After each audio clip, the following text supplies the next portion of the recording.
Pour cette deuxième édition des Culture Views, je reçois Daniel Doumar, a.k.a. Khabou. Habbo for life.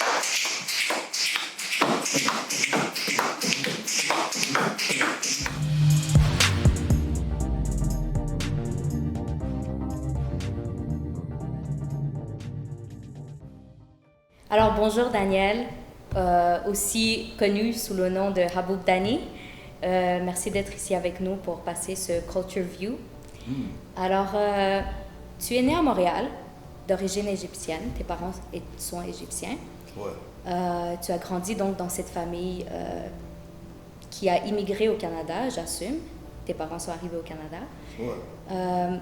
La quête identitaire est présente dans la plupart des familles d'immigrants de première ou deuxième génération. J'assume qu'elle a aussi été présente dans ta famille. Donc, si tu pouvais nous expliquer un peu comment cette expérience s'est vécue dans ta famille et comment ça a affecté ton identité aujourd'hui. Bonne question.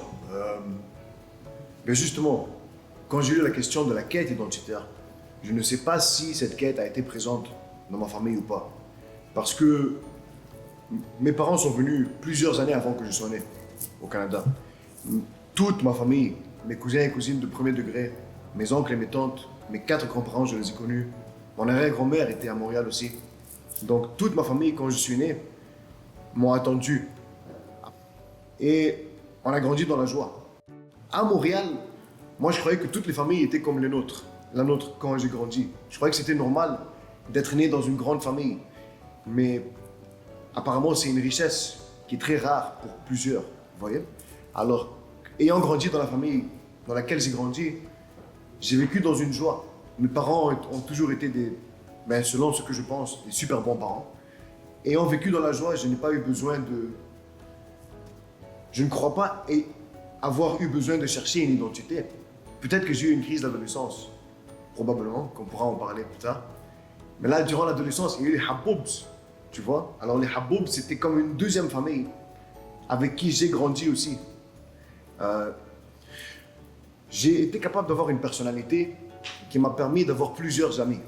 Parce que j'ai été habitué à vivre et grandir dans une grande famille.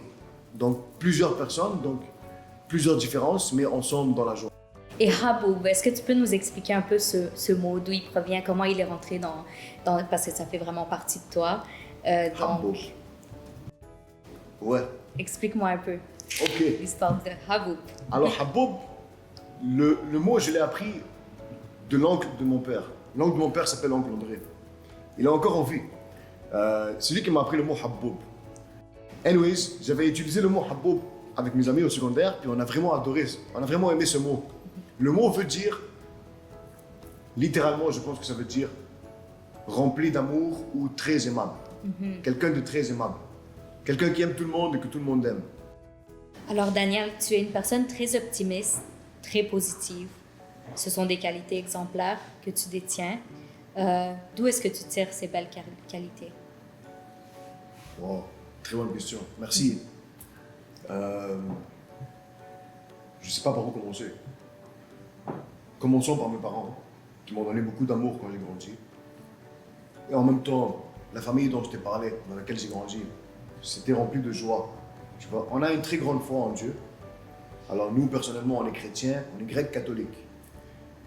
Et en même temps, notre premier commandement, après aimer ton Dieu de tout ton cœur et de toute ton âme, c'est aime ton prochain comme toi-même. Tu vois? Alors déjà là, l'amour, c'est quelque chose c'est comme une base du positivisme, je pense. Je ne pense pas que le positivisme existerait sans l'amour. En 2008, j'étais un peu déprimé parce que 2006-2007, il y a eu le divorce de mes parents, il y a eu des décès dans la famille, donc la famille passait à travers des temps très difficiles. Et un de mes amis est venu d'un programme qui s'appelle la programmation neurolinguistique. 2 de mes amis sont venus de là, puis ils m'ont offert une séance de coaching. Quand ils m'ont offert cette séance de coaching, c'était en avril 2008. Ça a complètement changé ma vision des choses. Et après cette séance de coaching, j'ai fait exprès d'être dans la joie. Ce que ça a fait, parce que ça c'était le mois d'avril 2008, ma joie elle a grandi. Elle a tellement grandi que c'est devenu comme une grande montagne, une montagne de joie. Et au mois de août 2008, j'ai eu un symptôme j'ai reçu le premier symptôme d'une leucémie. J'ai eu une leucémie quand j'étais jeune.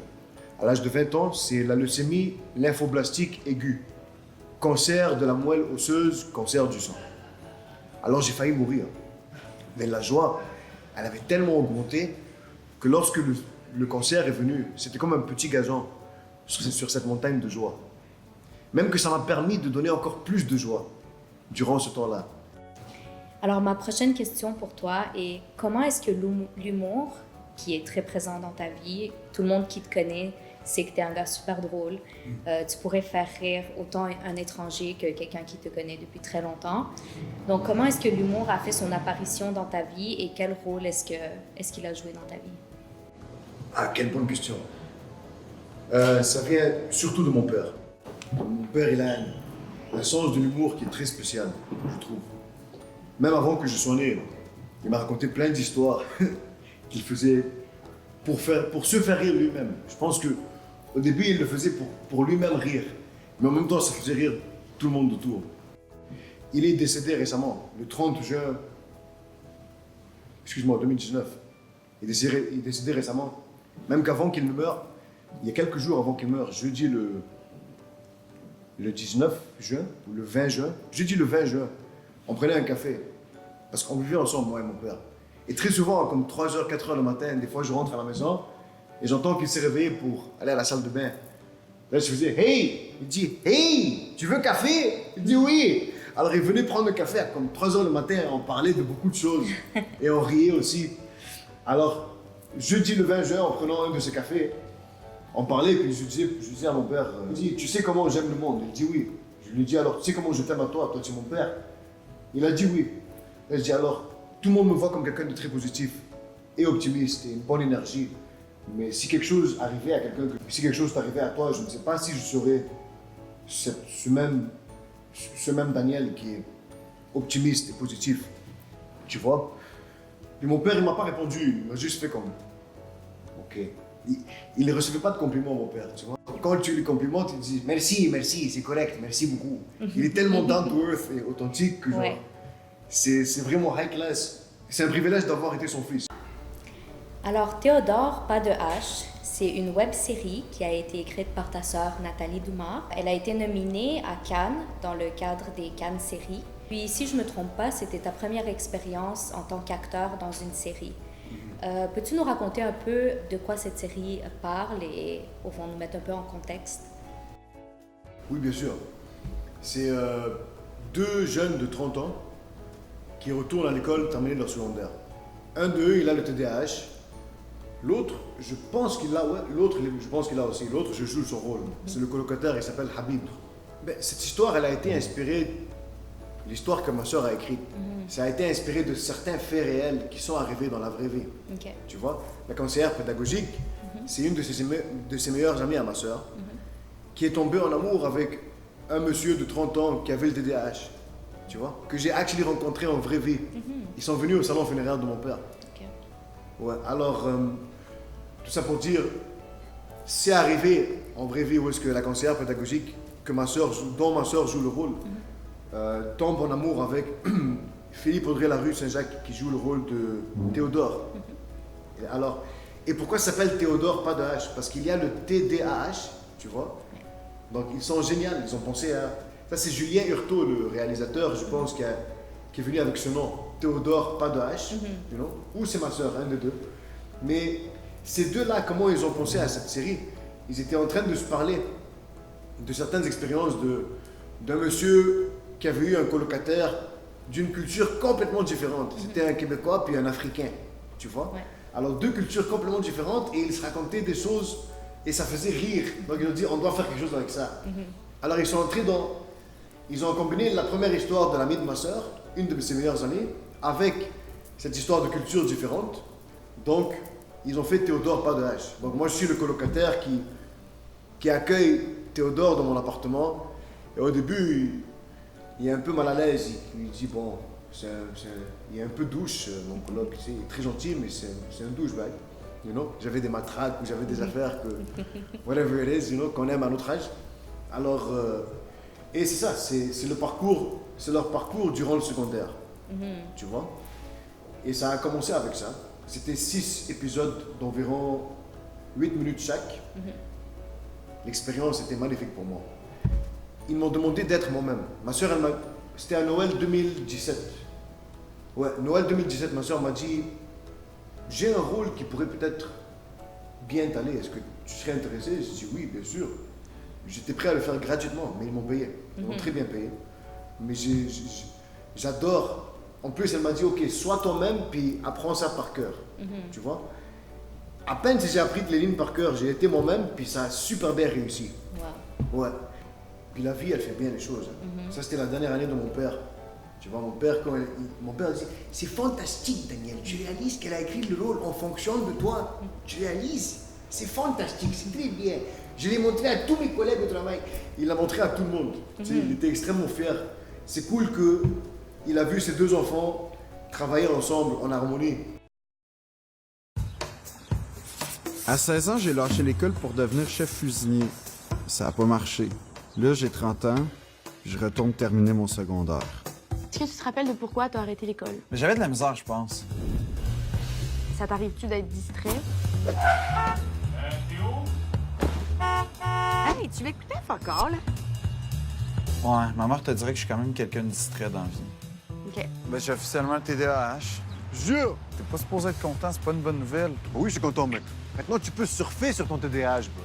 Tu vas voir, mec, je vais t'aider. Première chose, tu élimines tous les facteurs distrayants. Oh, shit! Théo? Agathe, je pense que c'est un petit facteur distrayant. Je comprends. Mais t'es dans la merde. On a tous besoin d'Agathe, bro. Faut pas que je m'en fasse, là, mais c'est juste temporaire. Je dois voir le positif. Avec un secondaire, là, c'est fini, là, les job-in au salaire minimum. Sky is the limit.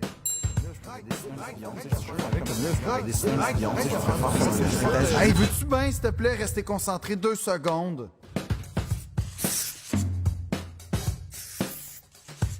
Bro, je t'ai dit qu'il fallait pas arriver trop tôt, man. On est arrivé à 9h. 9h, c'est pas trop tôt.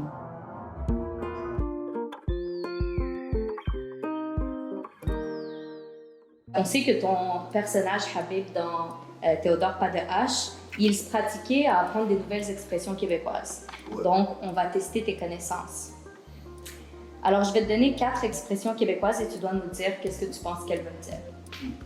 La première, c'est vieille minoune. Vieille minoune. Une vieille madame qui cute. Une vieille madame qui est quoi? Qui cute. Parce qu'elle est minoune. Mignonne, non? Non, ça veut actually dire une vieille auto. Ah bon? Ok. Ok, super, excellent. Ok. Ma deuxième aurait été un chat, mais ok. Comme un chat femelle. It would make sense, right? Minoune, ouais. Bon. La deuxième, c'est tu me tires la pipe. Tu m'énerves. Ouais. Ça veut dire tu me fais une blague. Ah, vraiment? Ouais. Ah, ok, intéressant, ok. Ok, la troisième, c'est avoir la danse de Saint-Guy. Avoir la danse de Saint-Guy. Est-ce que j'ai une maladie? Comme toi, on peut dire parfois que tu as la danse de Saint-Guy. Ah, parce que je suis comme Jumpy? Oui, exact. Ouais. Donc Ouais, c'est je quelqu'un fais qui bouge toujours, qui bouge souvent. Oui. Ok, Merci. et la dernière, c'est péter aux frettes. Avoir froid. Ça veut dire arriver à bout, comme céder sous la pression. Et j'ai pété aux frettes. Ok, ouais. Faut pas péter aux frais. Ben, super, Dani. Ah bon. Merci, guys.